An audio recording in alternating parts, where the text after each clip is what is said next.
I'm here today to tell you that we're actually hacking the software of life and that it's changing the way we think about prevention and treatment of disease. We are probably one of the last generations of Homo sapiens, because in the coming generations, we will learn how to engineer bodies and brains and minds. We've reached the point when we can hack not just computers, we can hack human beings and other organisms. We have the technology to hack human beings on a massive scale. Future entities will be more different from us than we are different from Neanderthals.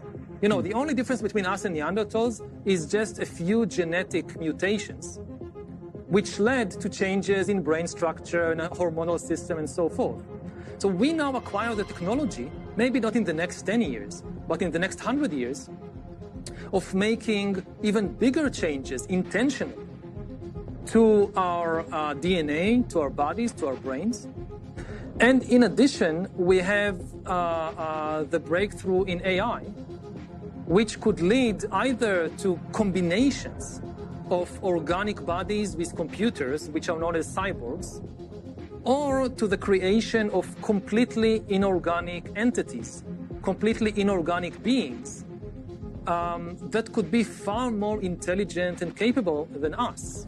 By hacking organisms, elites may gain the power to re-engineer the future of life itself.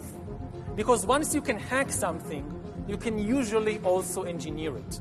Science is replacing evolution by natural selection with evolution by intelligent design.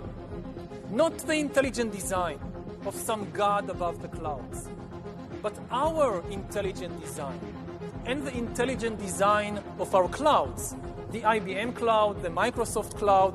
These are the new driving forces of evolution.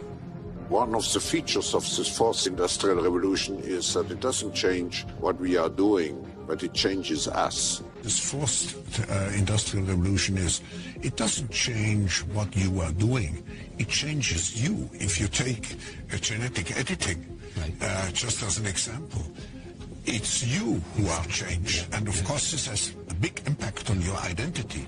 In every cell, there's this thing called messenger RNA, or mRNA for short, that transmits the critical information from the DNA, our genes, to the protein, which is really the stuff we're all made out of. This is the critical information that determines what a cell will actually do. And so we think of it like an operating system. And it's not just in every cell of our body, it's actually in every cell of every organism alive. It's the same thing.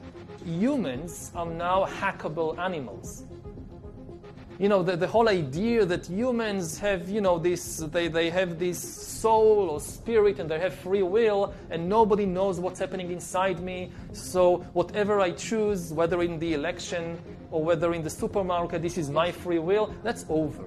If you could actually change that, which we call the software of life, if you could introduce a line of code or change a line of code, it turns out that has profound implications for everything